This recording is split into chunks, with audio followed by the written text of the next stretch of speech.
Assalamualaikum warahmatullahi wabarakatuh. Anak-anak, hari ini kita akan belajar soal-soal AKM literasi. Kompetensi yang diukur mengidentifikasi perubahan dalam elemen intrinsik, kejadian, karakter, setting, konflik, alur cerita pada teks sastra sesuai jenjangnya. Yang pertama, di sini Bu Mega akan menampilkan teksnya dulu ya. Untuk teks yang pertama berjudul Visi di Tengah Badai. Nah, itu sudah ada gambarnya. Visi adalah seekor ikan pari yang hidup di Samudra Hindia. Visi dan teman-temannya sangat bahagia hidup di Samudra Hindia bersama 500 jenis makhluk laut lainnya. Visi dan teman-temannya sedang bermain ketika kapal nelayan datang. Semua ikan berpencar menyelamatkan diri. Visi jadi sendirian, kemudian terjadi badai besar. Lautan menjadi gelap sehingga Visi kehilangan arah. Ombak besar membawa Visi ke bawah kapal nelayan. Visi membentur kapal, perutnya terluka. Visi harus segera mengobati lukanya. Visi berenang mendekati pantai. Di sana ada rumah sakit alam. Visi tidak bisa berenang dengan cepat karena tubuhnya yang besar. Berat tubuh Visi 900 kg dan panjangnya 10 meter. Setelah jauh berenang, Visi sangat senang melihat lampu mercusuar. Itu tandanya Visi sudah sampai di rumah sakit alam. Ikan-ikan kecil langsung mendekati Visi. Mereka membersihkan luka di perut Visi. Beberapa hari kemudian, luka Visi pun sembuh. Visi sangat berterima kasih kepada ikan-ikan kecil yang merawatnya. Ikan-ikan kecil itu memakan parasit dan jaringan kulit di tubuh ikan pari. Hubungan antara Visi dan ikan-ikan kecil adalah hubungan yang saling menguntungkan. Tubuh ikan pari menjadi bersih, ikan-ikan kecil pun menjadi kenyang. Selanjutnya ada soal nomor 1. Siapakah Visi dan di mana ia tinggal? A. Visi adalah seekor ikan paus yang hidup di Samudra Hindia. B. Visi adalah seekor ikan paus yang hidup di Samudra Atlantik. C. Visi adalah seekor ikan pari yang hidup di Samudra Hindia. D. Visi adalah seekor ikan pari yang hidup di Samudra Atlantik. Jawabannya adalah C. Visi adalah seekor ikan pari yang hidup di Samudra Hindia. Selanjutnya,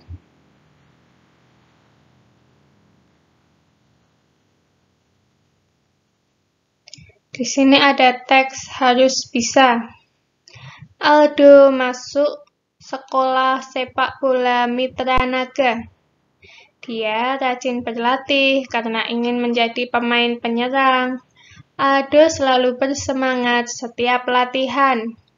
Dia berlatih menggiring bola, berlari kencang, dan merebut bola. Aldo paling jago merebut bola dibandingkan teman-temannya. Sayangnya, saat pertandingan, pelatih menunjuk Aldo menjadi pemain belakang. Aldo sangat kecewa. Saat pertandingan berlangsung, Aldo terus menendang hingga ke depan gawang. Aldo melewati satu timnya yang berjaga di depan. Aldo tidak mengikuti arahan pelatih yang meminta Aldo mengoper bola. Akibatnya, saat pemain lawan menerobos, tidak ada yang menjaga bagian belakang. Tim lawan berhasil menciptakan gol. Teman-teman kesal pada Aldo. Pelatih menyuruh Aldo menjaga posnya.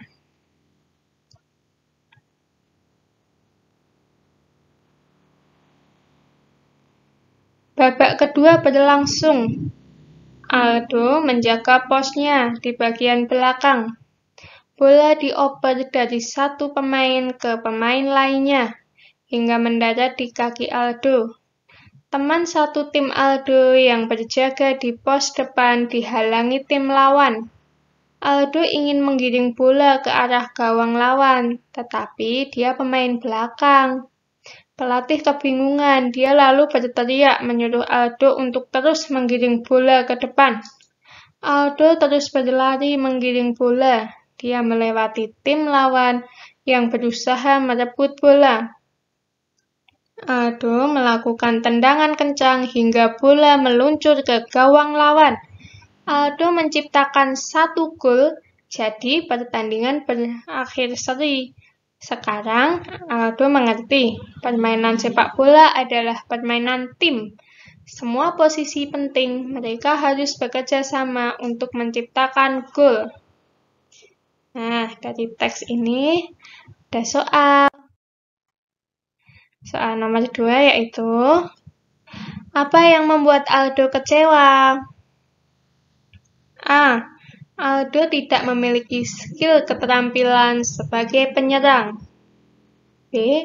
Sepak bola Aldo tidak membutuhkan pemain penyerang. C. Ia sudah rajin berlatih, namun seringkali tidak dipilih untuk bertanding oleh pelatih. D. Aldo ingin menjadi pemain penyerang, namun pelatih menjadikannya pemain belakang. Jawabannya adalah D. Aldo ingin menjadi pemain penyerang, namun pelatih menjadikannya pemain belakang. Selanjutnya, soal nomor 3. Siapa saja tokoh dalam cerita harus bisa? Jawabannya adalah Aldo dan pelatih.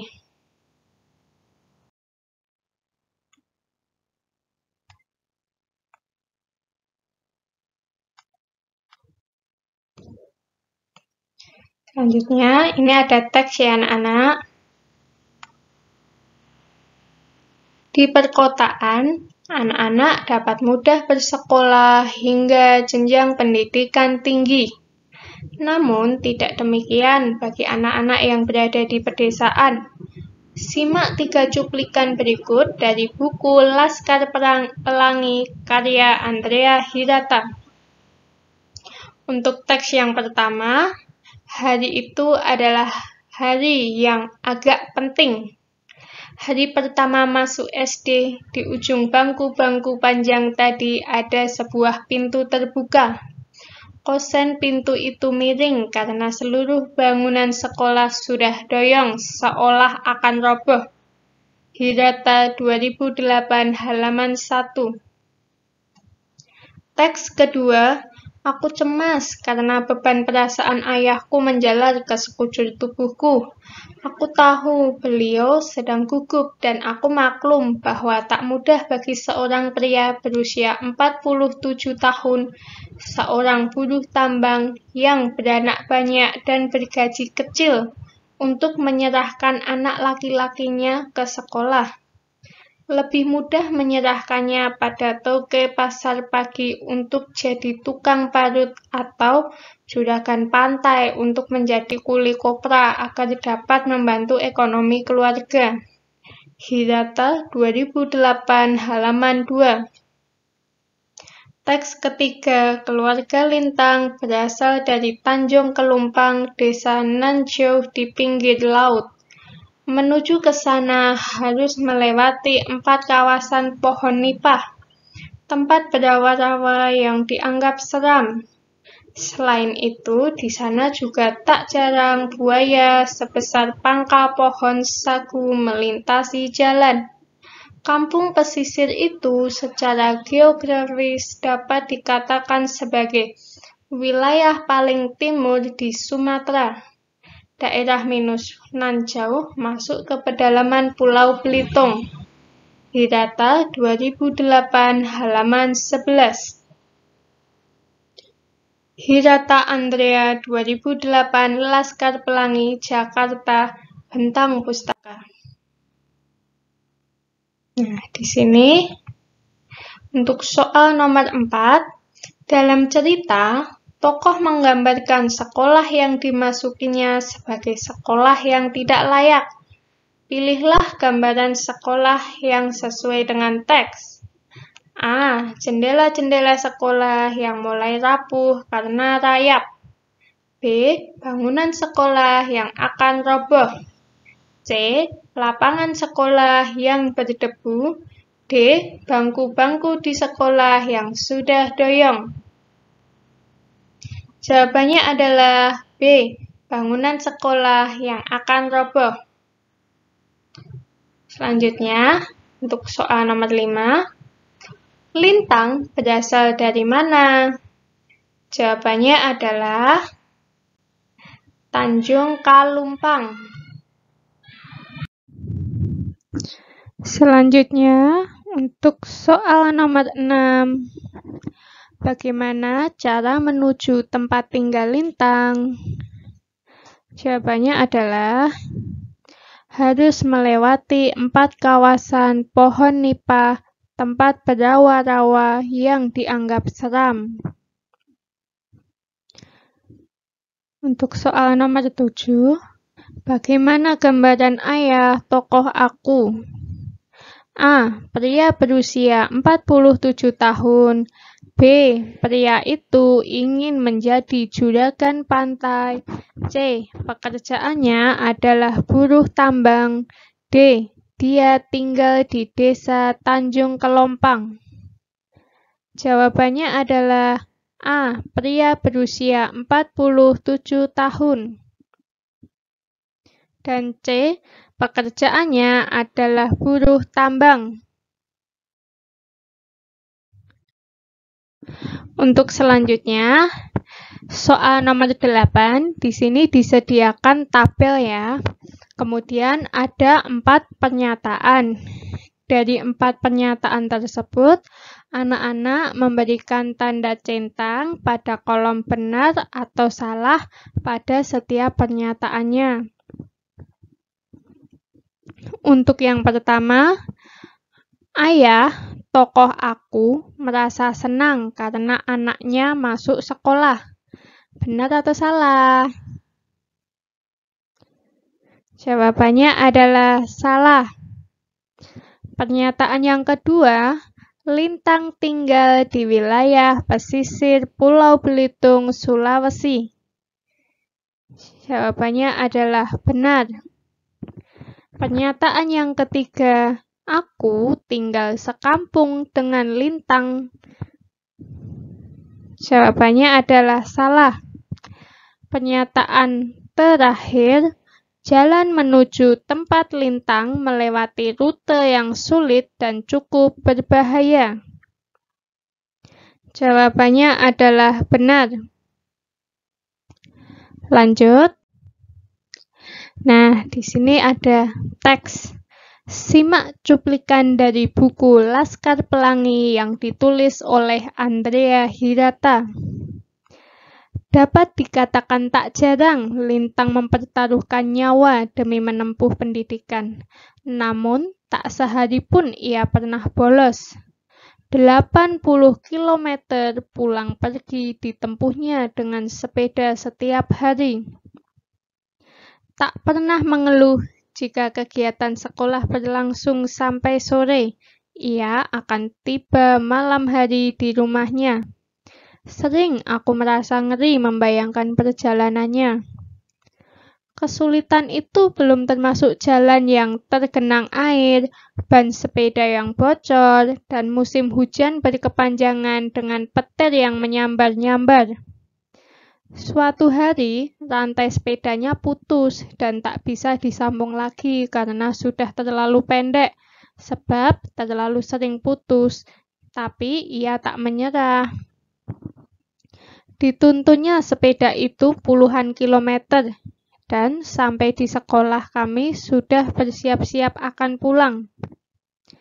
Saat itu adalah pelajaran seni suara, dan dia begitu bahagia karena masih sempat menyanyikan lagu Padamu Negeri di depan kelas. Kami termenung mendengarkan Ia bernyanyi dengan sepenuh jiwa. Tak tampak kelelahan di matanya yang berbinar jenaka. Setelah itu, ia pulang dengan menuntun sepedanya lagi sejauh 40 km. Pada musim hujan lebat yang bisa mengubah jalan menjadi sungai, menggenangi daratan dengan air setinggi dada, membuat guruh dan halilintar membabat pohon kelapa, hingga tumbang berkelimpangan terbelah dua. Pada musim panas yang begitu terik hingga alam memuai ingin meledak. Pada musim badai yang membuat hasil laut nihil. Hingga berbulan-bulan semua orang tak punya uang sepeser pun. Pada musim buaya berkembang biak sehingga mereka menjadi semakin ganas. Dan pada musim angin barat puting beliung, pada musim demam, pada musim sampar, sehari pun lintang tak pernah bolos. Hirata Andrea 2008 Laskar Pelangi Jakarta PT Bentang Pustaka. Soal nomor 9. Klik kolom benar untuk pernyataan yang sesuai dan klik kolom salah untuk pernyataan yang tidak sesuai. Nah, di sini ada tabel, kemudian ada 4 jawaban. Untuk di latihan soal AKM ini, anak-anak hanya perlu memberikan tanda centang pada pernyataan yang benar atau yang salah. Namun, kalau untuk mengerjakannya, nanti bisa diklik. Itu ya. Untuk pertama, setiap hari Lintang selalu hadir di sekolah. Jawabannya adalah benar. Kedua, ketika rantai sepedanya putus, Lintang kembali ke rumah. Jawabannya adalah salah. Ketiga, Lintang selalu hadir tepat waktu di sekolah. Jawabannya adalah salah. Terakhir, jarak dari rumah Lintang ke sekolah adalah 40 km. Jawabannya adalah benar. Soal nomor 10. Kesulitan apa saja yang dialami Lintang saat pergi ke sekolah? Jawabannya adalah jarak yang jauh, jalan yang tergenang air, ban sepeda yang bocor, dan musim hujan berkepanjangan dengan petir yang menyambar-nyambar. Sekian latihan soal-soal AKM literasi dengan Bu Guru Meike. Anak-anak bisa like dan subscribe ya. Terima kasih. Sampai ketemu di latihan soal selanjutnya. Wassalamualaikum warahmatullahi wabarakatuh.